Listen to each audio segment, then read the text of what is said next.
বিশ্বকাপের ফাইনাল মানেই ইতিহাস তৈরি করার মঞ্চ, আর সেই মঞ্চের একটি ম্যাচ পরেই লেখা হবে নতুন কোনো ইতিহাস। সেই ইতিহাস তৈরি করার লড়াইয়ে একদিকে রয়েছে বর্তমান চ্যাম্পিয়ন লাতিন আমেরিকার ফুটবল পরাশক্তি আর্জেন্টিনা, অন্যদিকে রয়েছে ইউরোপের অন্যতম শক্তিশালী ভয়ঙ্কর ফুটবল দল স্পেন। এখন প্রশ্ন হলো, এই দুই দলের মাঝে কে সবচেয়ে বেশি শক্তিশালী?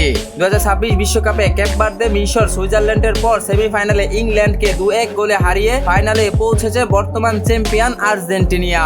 অন্যদিকে পর্তুগাল, বেলজিয়ামের পর ফ্রান্সের মতো শক্তিশালী দলকে 2-0 গোলে হারিয়ে দীর্ঘ 15 বছর পর ফাইনালে পৌঁছেছে স্পেন।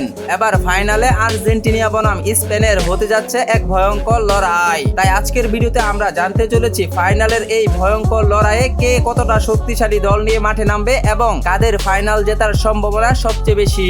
তো চলুন ভিডিওটি শুরু করা যাক। আর হ্যাঁ, আপনি যদি আমাদের চ্যানেলে নতুন হয়ে থাকেন তাহলে অবশ্যই ভিডিওটিতে একটি লাইক করে চ্যানেলকে সাবস্ক্রাইব করুন এবং আর্জেন্টিনা বনাম স্পেনের এই দুই দল থেকে আপনি কোন দলের সাপোর্ট করেন অবশ্যই কমেন্টে জানিয়ে রাখুন। এবারের বিশ্বকাপ মেসির ষষ্ঠ বিশ্বকাপ, আর এই বিশ্বকাপই হতে যাচ্ছে মেসির জীবনের শেষ বিশ্বকাপ। আর এই বিশ্বকাপে আর্জেন্টিনার সবচেয়ে বড় অস্ত্র লিওনেল মেসি।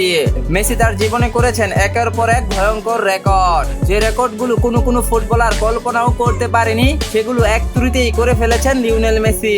বিশ্বকাপের প্রথম ম্যাচ থেকেই একের পর এক গোল করে ইতিমধ্যে টুর্নামেন্টের সেরা গোলের খাতায় নাম লিখিয়েছেন এই ফুটবলার। তাই ফাইনাল ম্যাচে মেসির পারফরমেন্স আর্জেন্টিনার জন্য অনেক গুরুত্বপূর্ণ। অন্যদিকে স্পেনে রয়েছে বর্তমান সময়ের ইয়াংগেস্ট এবং স্কিলফুল ফুটবলার ক্লাব বার্সার তারকা লামি ইয়ামাল। মাত্র 17 বছর বয়সেই পুরো ফুটবল বিশ্বকে নিজের অসাধারণ স্কিল, দুর্দান্ত ড্রিবলিং, চোখ ধাঁধানো গতি আর নিখুঁত ফিনিশিং দিয়ে মুগ্ধ করেছেন এই স্প্যানিশ ফুটবলার। তাই অনেকেই বলে মেসির চাইতেও ভয়ঙ্কর ফুটবলার লামি ইয়ামাল, কিন্তু বাস্তবতা একটু ভিন্ন। মেসি যখন ফুটবল ক্যারিয়ারের তুঙ্গে, ঠিক তখনই জন্ম নেয় লামি ইয়ামাল। আর এই লামি ইয়ামালকে নিয়ে ছোটবেলায় সময়ও কাটিয়েছেন লিওনেল মেসি।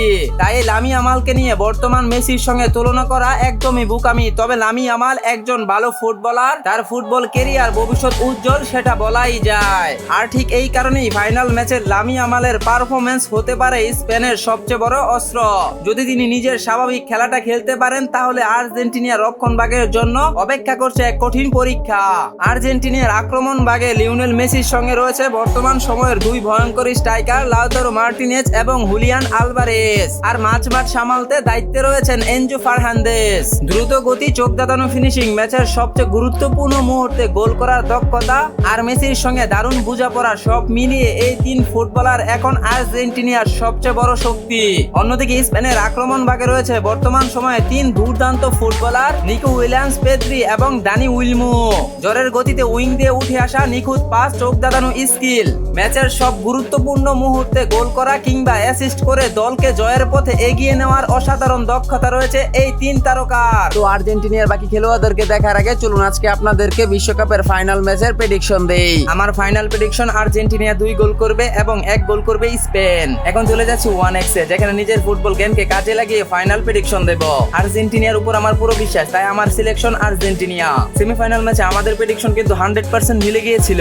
এখন দেখা যাক আমার ফুটবল জ্ঞান সত্যিই কি কাজে লাগে নাকি মুখে বড় বড় কথা। তো তুমিও যদি নিজের ফুটবল জ্ঞানকে কাজে লাগাতে চাও তাহলে কমেন্টে দেওয়া লিংকে ক্লিক করো, রেজিস্ট্রেশন করো এবং রেজিস্ট্রেশন সময় স্পোর্টস আরবি দিয়ে নিজের প্রেডিকশন দাও। তাহলে আর দেরি কিসের, ম্যাচ শুরু হতে আর বেশি দেরি নেই। এবার যদি আর্জেন্টিনার মিডফিল্ডার দিকে তাকানো যায় তাহলে সেখানে রয়েছে Rodrigo De Paul, Enzo Fernandez, Alexis Mac Allister এবং লিসান্দ্রো প্যারাদেস। আর রক্ষণভাগে রয়েছেন Cristian Romero, Lisandro Martinez, Nahuel Molina এবং নিকোলাস তালিয়াফিকো।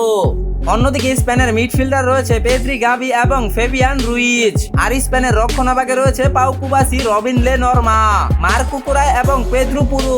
সবকিছু মিলিয়ে আর্জেন্টিনা এবং স্পেন এই দুই দলের মাঝে রয়েছে বিশ্বমান তারকায় ভরপুর। একদিকে বর্তমান চ্যাম্পিয়ন আর্জেন্টিনা, অন্যদিকে ইউরোপের ফুটবল পরাশক্তি স্পেন। তাই কে শেষ পর্যন্ত বিশ্বকাপের ট্রফি উঁচিয়ে ধরবে সেটা জানতে হলে আমাদের অপেক্ষা করতে হবে ফাইনালের শেষ বাঁশি পর্যন্ত।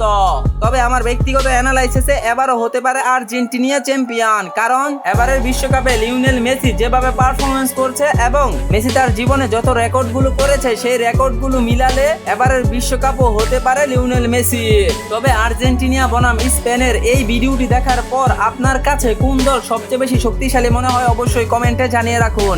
ভিডিওটি ভালো লাগলে লাইক, কমেন্ট, শেয়ার, সাবস্ক্রাইব করতে ভুলবেন না। দেখা হবে পরবর্তী অন্য কোনো ভিডিওতে। ভালো থাকুন, সুস্থ থাকুন, আল্লাহ হাফেজ।